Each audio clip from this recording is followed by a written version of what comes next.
Bueller with Bueller.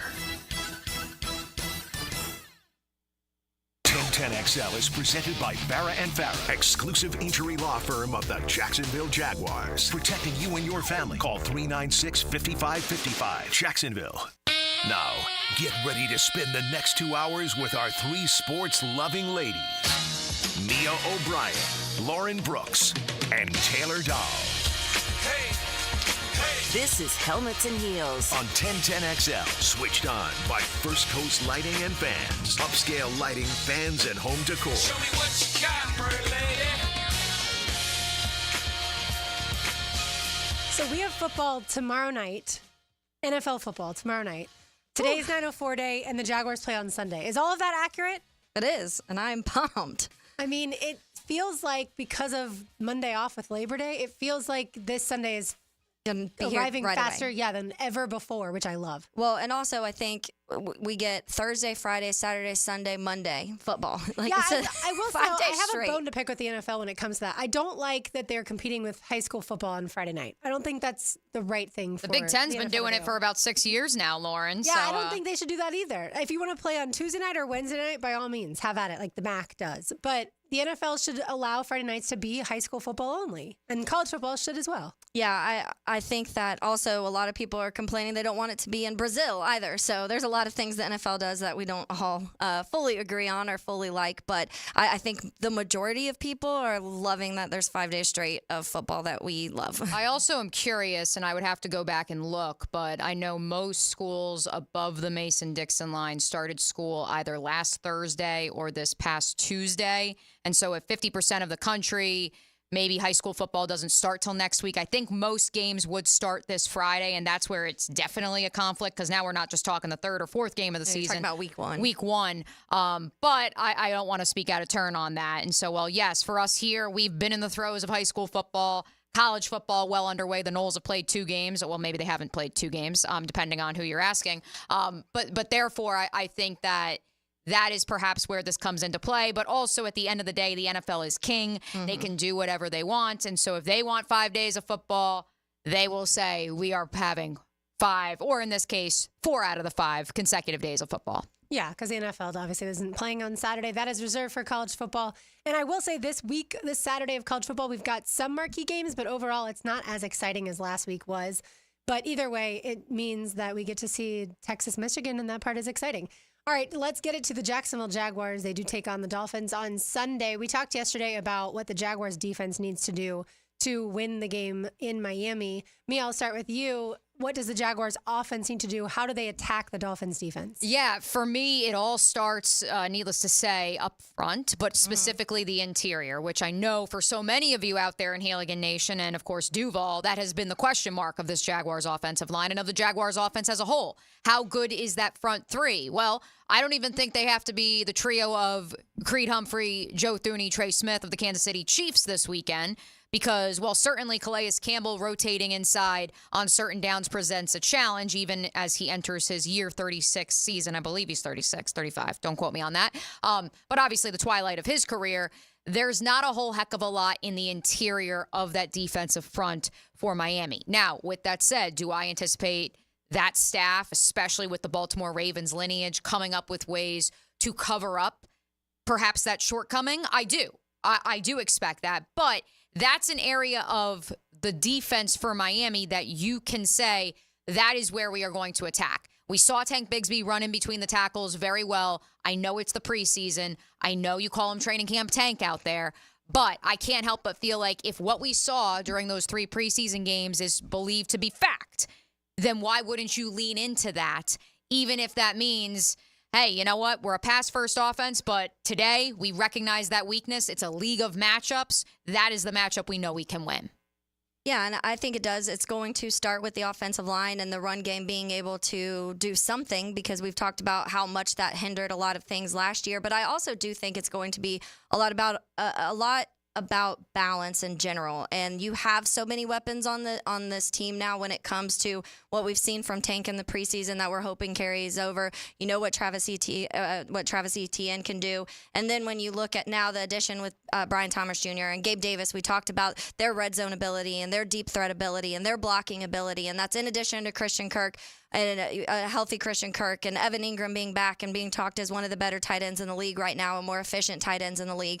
And so you have all of these options. You need to be able to use all of these options, because to me, the best thing you can do is confuse these defenses and make them not know who they need to focus on. And you have enough bodies on the field that can play at a high level that you are able to do that. And that has not been the case for many years.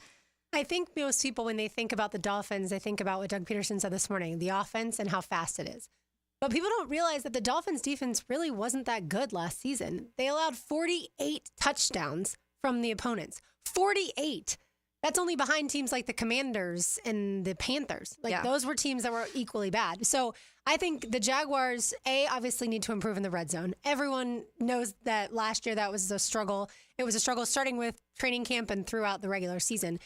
And you've got to get guys like O'Brien Thomas Jr., to your point, Taylor, and Evan Ingram. To me, Evan Ingram is one of the biggest mismatches that you have on the offense. Get him involved in the red zone for sure. And also, they've got to, I think, have a plan that right from the beginning, they have guys with a little bit of separation. Get Trevor into a rhythm early on so that he's not having to press. He's not having to force things like we saw him have to do a lot last season. And that is where the verticality of this offense is supposed to be much improved, along with the run defenses or the run offense as well, because Press Taylor has said we took it down to the studs. What I liked about that comment back then in comparison to some other coaches over the weekend, it wasn't defensive at all. He didn't say we did everything we possibly could, get off our backs or get off my back. He basically was like, yeah, it wasn't where we wanted it to be. We didn't use Tank the right way. And we had those meetings and those collective conversations of this is how it needs to improve. That to me shows that they knew they had some weaknesses and they were willing to completely rewrite the script. And that in today's day and age is really honest and candid and refreshing to me. Yeah, I think part of it, and it's almost opposite of what happened to the Jags last year in Miami when it comes to the defense, because early, Jalen Ramsey didn't play for the whole first half of the season. He didn't come back until the second half. So when you go back and you look in those scores, the Chargers scored 34 on them early, Bills scored 48, Eagles scored 31, even the Panthers scored 21 on them early. And then you get later in the season, and Commanders only scored 6, and the Bucks barely got 20, the Chiefs barely got 20, the Falcons only scored 13. It was the tale of two halves when it came to that defense, because once Jalen came back, the secondary really did change. They were playing a lot better. They meshed a lot better. I also think they went and drafted Chop Robinson, and that adds a whole other level if Chop is anything like what a lot of people think he can be. And we'll hear today, obviously, of how he's looked in camp and what the expectations for him are. But I do think that when you look at that number, it's very skewed heavy towards the first half of the season before Jalen came back and before some of these guys really started to settle in. So I don't know. I've said all year I think they're more of a middle of the pack defense by the end of the year. I don't think they're terrible. I don't think it's someone that you're going to be able to just run all over. I truly don't. But I do think that this game in general could potentially be one of those games where it is a high scoring kind of back and forth, just because there's a lot of newness and kind of figuring out the defensive side of the ball. So it might take some time to start settling in. Is it just me? I know that the Dolphins certainly collapsed down the home stretch of the 2022 season, but I feel like there was this vibe that it was happening again last year. Why am I feeling like that? And now I'm looking at the results from the end of the season. And while, yes, they lost 3 of their last 5, they actually won 5 of their last 8 after their bye week. I don't know why I got that vibe as we're preparing for this game and the Jaguars are getting ready for this game. I felt like history told a different story. Well, their losses were to the Ravens and the Bills and the Chiefs. So when I think that maybe those stuck out because you had this storyline of, okay, how good are they? Because they can't beat these teams that you're talking about being competitive teams and playoff teams. But they were, to me, that second half of the Dolphins were, I think all year they were kind of up and down, but Tua, there was so much question, and I think there will continuously be question around Tua of how much he's helped with the pieces around him and Mike McDaniel and how much is actually Tua. But I do think that they had a tough stretch towards the end, and they were able to, like you just said, win 5 of 8 of them. And look, Coach Campo had the stat yesterday on XL Primetime, and it's right before you. If you go back and you look at the Dolphins' 2023 schedule, they were 1-6 against playoff teams, and that included 2 losses to the Buffalo Bills, 2 losses, including the postseason, to the Kansas City Chiefs. Mm-hmm. You're never going to get atop the mountain if you can't get past those gatekeepers. And that is where, for better or worse, the Jacksonville Jaguars have been able to have the Buffalo Bills number. Yes, they don't have the Kansas City Chiefs number just yet. But even when you look back at that 2022 playoff season, the Jags did beat playoff teams. They did beat the Dallas Cowboys like the Dolphins did, obviously, last year as well. And so that's where it's so fascinating to me to kind of try to put a finger on the pulse of this Mike McDaniel team, that there's a knock on it, I feel, nationally, of they start fast because he has all these innovative ideas and they're so focused on speed and offensive firepower. And then when the weather turns cold, they actually don't have that grit, that grimy, run-the-rock mentality that can propel teams through a cold postseason. Just in December, the Dolphins allowed 28 by the Titans and 56 by the Ravens. So when I think of their defense, I don't think of it as a tale of two halves. I think of it more as they were just very up and down and inconsistent throughout the season. But as far as they start fast, they absolutely do. And that is one thing that this Jaguars defense has to be prepared for. But I think at the end of the day, Doug Peterson, Ryan Nielsen, they understand the intricacies of, I think, other teams and what they want to do so well because they've been around for a long time. Mm-hmm. And Mike McDaniel, he seems like a guy that, yes, he's got some trick plays, he's got some gadgets, he's got all that speed, but eventually that does wear off. And there's a reason that the Chiefs were able to hold them to 7 points in the postseason. Yeah, and I think that a lot of their offense, like I said, and they completely abandoned what had worked for them during the regular season, and that's what I said yesterday. The issue was, I think they tried to get too much off of what Tua's comfortability is in the postseason because they were like, look, we have Tyreek Hill, we have Waddle, we can do what our run game's been working all season. Let's kind of change things up again a little bit once it got to the postseason because maybe they thought it was a little predictable, but you completely abandoned everything that worked. So that's why I will be so interested to see what Mike McDaniel does this year, because how long do you think that what you've been able to do with Tua is going to work? How predictable is it going to be that people know that, okay, Tyreek Hill is going to be his safety blanket every single time, because Tyreek Hill can be that. He's one of these guys that's going to get 1,000,000 yards after the catch. That's just who he is. And so when you have somebody like that, that can be your person. But at the same time, if you have to rely on that 100% of the time, it catches up with you. Back to the defense, because that's where the Heeligans, and I see the Heeligans on the text line designed by Lifetime Enclosure and the MyBookie Digital Studio chat line have thoughts, which of course you can reach us at 641-1010. To the other side of the ball, the defensive lineman, back where we started this conversation, ladies, that interior. They lose Christian Wilkins. Do the Dolphins recognize how big of a loss that is? Because to your point, Taylor, there are a lot of early returns out of Miami that say that the rookie edge defender, Chop Robinson, could be a factor year one, whereas a lot of people during the pre-draft process thought he was more of a project. Yeah. But at the end of the day, he's an edge. Yeah. He's not an interior defensive lineman. And what did the Jaguars struggle with down the stretch? Why did they go out and get Eric Armstead? Why did they draft Mason Smith and Jordan Jefferson? To shore up the interior of the defensive line and to stop the run. And so, look, I know they're without Bradley Chubb. Doug Peterson said this morning he still thinks Jalen Phillips, even coming off of the was it ACL or Achilles? I know one was an ACL, one was an Achilles. Yeah, I forget which was which. But the point is that Jalen Phillips is also an edge defender. And while he could certainly rotate inside, maybe, he's not Josh Allen or Trayvon Walker. He doesn't have that thicker build that allows for him to be a run stuffer in the interior. And he's not really a run stuffer on the edge for that part either. Yeah. So, Phillips again, had the Achilles in week 12. So Achilles for Phillips, ACL for Bradley Chubb. Thank you. Which Bradley Chubb is out the first 4 games, so he will not play on Sunday. And so that is where I just can't help. And I'm curious to hear what our Heeligans are thinking as well. So keep it coming at 641-1010 and at the MyBookie Digital Studio chat line, because that is the one area that when I look at this Dolphins roster, that is the deficiency. The front and side. We spent a whole segment, I forget if it was yesterday. Yeah, it was yesterday, where we talked about this idea of, can you take away Tyreek Hill? I'm not sure you can. Yeah. Can you take away a facet of his game? Maybe. What I do know is you can capitalize on an interior that has deficiencies because they didn't replace one of the best interior defensive linemen in the National Football League. If your interior is good. And that's the part to circle all the way back. Yeah. That's the it all one starts part there. right, Yes. of the offense that everyone's concerned about. It's the interior of the offensive line. Can those guys get push, which they couldn't last year, certainly in critical moments? Can they against this Dolphins team? to me, at the end of the day, this game is not a referendum of Tua Tagovailoa versus Trevor Lawrence. People are going to make it out to be that. I get it because both of them just got extensions and all that. That's not what this is about. This is about, to me, it's Ryan Nielsen's defense, his first season here.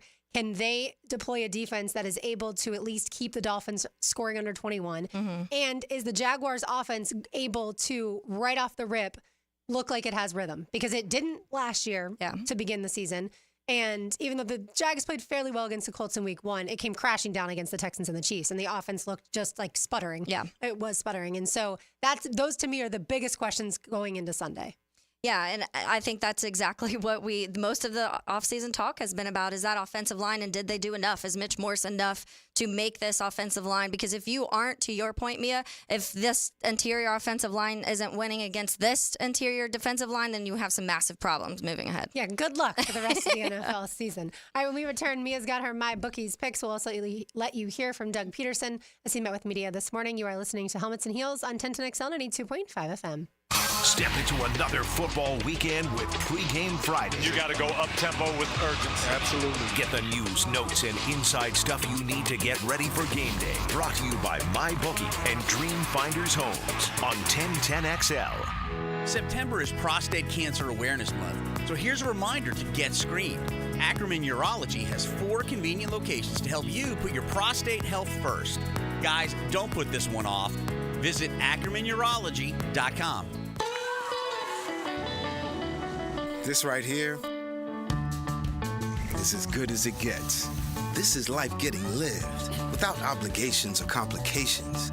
This is filling your cup and savoring the moment. This is the gift of presence, served to you in a place where there's room for everyone and enough to go around. And the best part, it's always Sonny's here. Sonny's Barbecue, local pitmasters since '68. We're back. Mia here. Winning season is back. Football is back. And MyBookie is here to make sure you're ready to cash in on the action. This season, MyBookie is pulling out all the stops with incredible promotions, like weekly risk-free boosts on Thursdays where you can bet without a sweat. If your bet hits, you win big. If it doesn't, forget it. MyBookie will refund your wager. It's just the beginning. MyBookie is giving away hundreds of thousands in prizes with their Survivor, Super, and Squares contests. Get your entries in now for your shot at huge cash rewards. For a limited time, they are bringing back the double deposit bonus. When you're ready to get started, use promo code 1010XL to claim a bonus that doubles your money on your very first deposit. You heard that right. Double your money with promo code 1010XL before you even place a bet. And now loyalty pays off with MyBookie Plus. The more you play, the more you win. Only with MyBookie. Hey, it's Matt Hayes. So another Mike, who lost 40 pounds with Awaken 180, was in the same position I was in. And you are most likely confused.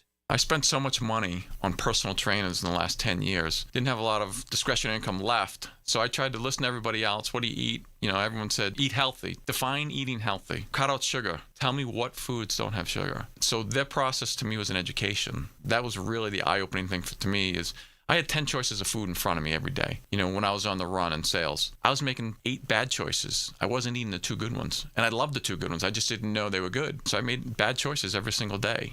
And the program, Gonna Awaken 180, really changed my mind, opened my eyes up to, it was a true education on food, what to eat, what not to eat. And it's been fantastic. Knowing what to eat and the ability to navigate nutritional labels. A proven, clear path for weight loss. Exactly what you will receive with Awaken 180. Leave confusion at the door and do what we did. Awaken180weightloss.com. It's storm season, and JEA is committed to keeping you informed. In the event of a storm, we'll text and email you about the status of your services. We use Facebook and X to post real-time updates. Our live outage map on JEA.com lets you track restoration progress. And as crews work to restore services, our storm outreach team will be in local neighborhoods to answer your questions. Because as your community utility, JEA is here to keep you safe and connected. Your community, your utility. It's Helmets and Heels, Kingfish Pest Control Wednesday. Proud partner of the Jacksonville Jaguars. Integrity, persistence, and standing up for victims. It's what you want in a personal injury case and what my friend and lawyer Glenn Cohen brings to every case for over 40 years. Call Glenn at Barnes, Cohen, and Sullivan. When you want to be heard, send your opinion to the 1010XL text line, designed by Lifetime Enclosures. Thank you for believing in me when the bosses didn't give me a chance. 641-1010. No texting and driving. Get your thoughts heard on 1010XL. You know when you said come over for the fight? We thought you meant your house. You guys want another round of Bud Lights? Service is better here. And so is the beer. Bud Light is back as the official beer sponsor of UFC. Enjoy responsibly. 2024 Anheuser-Busch Bud Light Beer, St. Louis, Missouri. This is David Lane. After suffering through several painful injuries to my shoulder, back, and knees, I've taken my issues to Southeast Orthopedic Specialists, and without fail, they've been a tremendous help towards solving my problems. If you have any orthopedic situations, don't procrastinate. Take action today. Give those aches and pains to the pros at Southeast Orthopedic Specialists. You'll be glad you did. Relieve pain and get back to life. Southeast Orthopedic Specialists. AC replacement? If your AC unit is ready to go kaput, then it's time to call Florida Home AC. With over $3,000 in tax credits waiting for you on select systems, take advantage of it. Call 777-4300. Get Florida Home AC.